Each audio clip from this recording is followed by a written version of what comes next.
না করে থাকতে পারে না। সিংহবাহিনী চণ্ডিকা রূপের কথা তো শুনলাম, এবার জগদ্ধাত্রী রূপের বিষয় বলো মা। বেশ, তবে শোনো সেই কাহিনী। দেবতারা ক্ষমতা লাভ করার পরে মদগর্বে গর্বিত হয়ে নিজেদের শ্রেষ্ঠ ঘোষণা করলেন, যাবতীয় কর্তব্য ভুলে গেলেন। তখন ত্রিদেব খুব চিন্তিত হয়ে আমার শরণাপন্ন হলেন। হে দেবী, প্রকট হন, মহা সংকট উপস্থিত।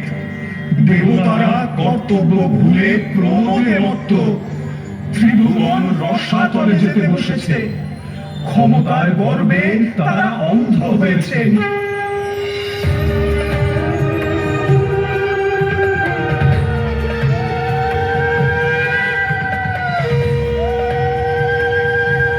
আমি হরণ করব দেবতাদের দম্ভ।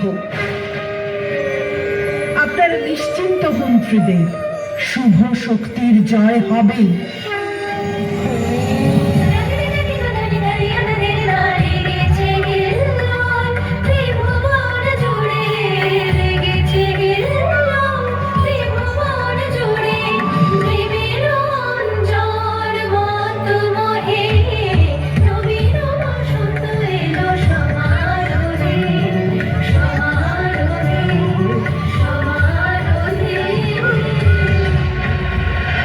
থামুন দেবগণ,